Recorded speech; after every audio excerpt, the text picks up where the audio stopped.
दोस्तों, आज हम जानेंगे कि नवरात्रि के तीसरे दिन हम किस देवी की पूजा करते हैं। आइए विस्तार में जानते हैं। नवरात्रि शक्ति, भक्ति और विश्वास का महापर्व। इन 9 दिनों में माँ दुर्गा के 9 स्वरूपों की पूजा की जाती है और हर दिन का अपना एक विशेष महत्व है। आज हम बात करेंगे नवरात्रि के तीसरे दिन की, जब पूजा की जाती है।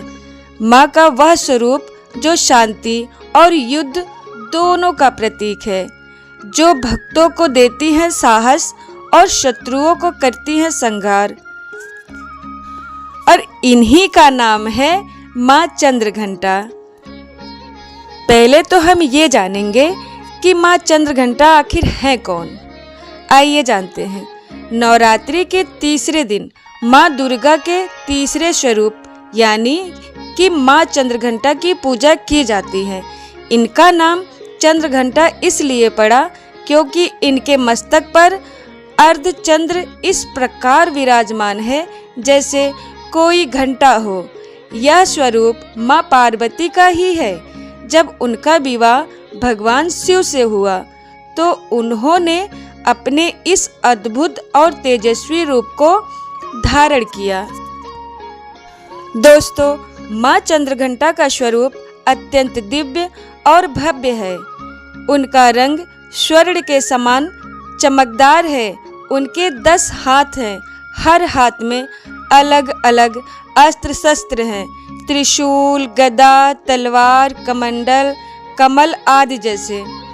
उनका वाहन सिंह है जो साहस और शक्ति का प्रतीक है और उनके मस्तक पर विराजमान है घंटे के आकार का चंद्रमा। जब माँ युद्ध के लिए निकलती हैं तो उनके इस चंद्र से निकलने वाली ध्वनि शत्रुओं को भयभीत कर देती है। दोस्तों, अब हम सुनेंगे माँ चंद्रघंटा की कथा। आइए साथ में सुनते हैं। बहुत समय पहले की बात है, जब देवताओं और असुरों के बीच युद्ध चल रहा था। असुरों का राजा अत्यंत शक्तिशाली था। उसने स्वर्गलोक पर आक्रमण कर दिया। देवता भयभीत हो गए। इंद्र सहित सभी देवता ब्रह्मा, विष्णु और महेश के पास पहुँचे और अपनी रक्षा की प्रार्थना करने लगे। तभी तीनों देवताओं के तेज से एक दिव्य शक्ति उत्पन्न हुई और वह थी माँ दुर्गा।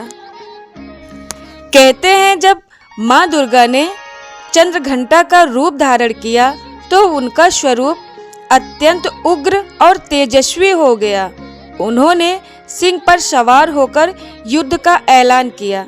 जैसे ही युद्ध शुरू हुआ, माँ के घंटे की ध्वनि से पूरा आकाश गूंज उठा और उस ध्वनि से असुरों के दिल कांप उठे। उनकी सेना डरकर भागने लगी, लेकिन उनका राजा अहंकार में चूर था।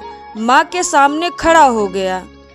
असुर ने माँ पर हमला किया, लेकिन माँ चंद्रघंटा ने अपने त्रिशूल से उसका वार रोक दिया। युद्ध भयंकर होता गया। आकाश में बिजली चमकने लगी, धरती कांप उठी। अंत में माँ ने अपने दिव्य अस्त्रों से उस असुर का संहार किया और इस प्रकार धर्म की विजय हुई और अधर्म का अंत हुआ। दोस्तों, आगे हम जानेंगे माँ चंद्रघंटा की पूजा का महत्व। आइए जानते हैं। माँ चंद्रघंटा की पूजा करने से भय समाप्त होता है, आत्मविश्वास बढ़ता है, जीवन में साहस आता है, नकारात्मक ऊर्जा दूर होती है, शत्रुओं से रक्षा होती है। जो भी भक्त सच्चे मन से माँ की आराधना करता है, उसे जीवन में कभी डर का सामना नहीं करना पड़ता है। आगे हम जानेंगे पूजा विधि। नवरात्रि के तीसरे दिन सुबह जल्दी उठकर स्नान करें, फिर माँ की प्रतिमा या चित्र के सामने दीपक जलाएं। इसके बाद माँ को पीले लाल फूल अर्पित करें, दूध और मिठाई का भोग लगाएं और उसके बाद ओम देवी चंद्र घंटाए नमः मंत्र का जाप करें। उसके बाद अंत में दुर्गा चालीसा का पाठ करना न भूलें। माँ के मस्तक पर विराजमान चंद्रमा का ध्यान करें और कल्पना करें कि उसकी शक्ति आपके भीतर प्रवेश कर रही है। आगे हम जानेंगे इनसे जुड़ी आध्यात्मिक रहस्य। माँ चंद्रघंटा केवल एक देवी नहीं है बल्कि एक शक्ति है। वह हमें सिखाती हैं डर से लड़ना, अन्याय के खिलाफ खड़ा होना, अपने भीतर की शक्ति को पहचानना। उनका घंटा केवल ध्वनि नहीं है, वह चेतावनी है कि जब भी अधर्म बढ़ेगा तो शक्ति अवश्य प्रकट होगी। दोस्तों, आज के समय में जब इंसान डर, चिंता और तनाव से घिरा हुआ है तो माँ चंद्रघंटा की पूजा हमें सिखाती है डर से भागना नहीं, हमें उसका सामना करना है। हमें खुद पर विश्वास रखना है और हर परिस्थिति में साहस के साथ आगे बढ़ना है। दोस्तों, यह थी नवरात्रि के तीसरे दिन की अद्भुत कथा। माँ चंद्रघंटा की कृपा आप सभी पर बनी रहे, आपके जीवन से हर भय दूर हो और आपके अंदर साहस और आत्मविश्वास का प्रकाश फैले। अगर आपको यह वीडियो पसंद आया हो तो इसे लाइक करें, शेयर करें और चैनल को सब्सक्राइब करें। जय माता दी।